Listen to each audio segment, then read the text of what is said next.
छात्र दिल्ली की अंशिका पांडे, उत्तर प्रदेश के लखीमपुर खीरी के ऋतिक मिश्रा और राजस्थान के प्रदीप मेघावल और कर्नाटका के सिद्धार्थ हेगड़े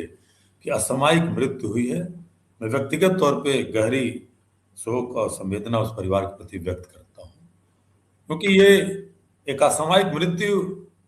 या उन बच्चों ने जो आत्महत्या की है, ये सीधे सीधे मैं मानता हूं कि इसके लिए नरेंद्र मोदी सरकार जिम्मेदार है और देश का शिक्षा मंत्री इस हत्या का जिम्मेदार है। ये हत्या हुई है, आत्महत्या नहीं है। और इसलिए राहुल गांधी जी ने, नेता प्रतिपक्ष ने जो सवाल उठाए हैं तीनों,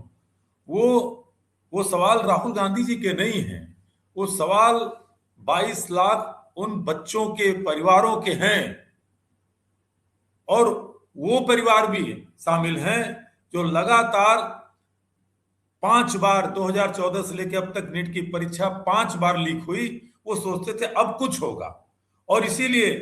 क्योंकि याददाश्त लोगों की कमजोर होती जा रही है हमारे देश में, जिस तरह की धार्मिक जो है ध्रुवीकरण, जातिगत जो सांप्रदायिकता इस तरह का फैलाया जा रहा है, तो सवाल तो यही है कि 2024 में पेपर लीक हुआ, 25 उसके बाद 26 में पेपर लीक हुआ, परीक्षा रद्द नहीं हुई थी, इस बार परीक्षा रद्द हो गई, उसके बाद किसी मंत्री का इस्तीफा नहीं हुआ, इस बार भी मंत्री का इस्तीफा नहीं हुआ,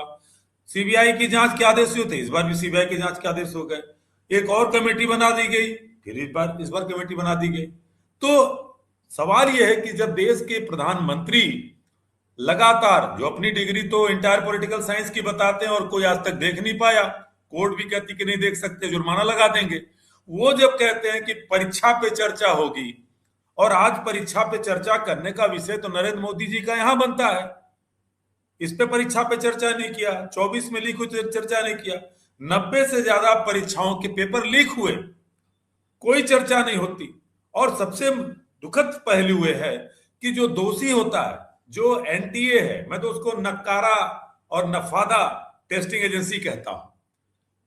उसको प्रमोट करके मुख्यमंत्री का पता चलता है प्रमुख सचिव बना दिया जाता है, फिर दूसरे साहब आ गए। और एक जब पिछली बार ये घटना हुई तो संसद की स्थायी समिति बनाई गई, के राधाकृष्णन समिति बनाई गई, और के राधाकृष्णन समिति ने इन सब चीजों की बातों को उठाया, एनटीए पे जो सवाल थे। तो देश का शिक्षा मंत्री ये कहता है कि साहब वो तो विपक्ष के लोग हैं, और ऐसे, मतलब व्हाट इज नॉनसेंस, क्या बात कर रहे हो? 17 लोग तुम्हारे हैं, 30 सदस्यीय कमेटी में 17 लोग भारतीय जनता पार्टी के। इन बच्चों की मौत पे तभी कोई गम नहीं है, पेपर लीक हो रहा तभी कोई गम नहीं है। और अभी जो प्रेस वार्ता करके जिस तरह से देश का शिक्षा मंत्री निकल रहा है,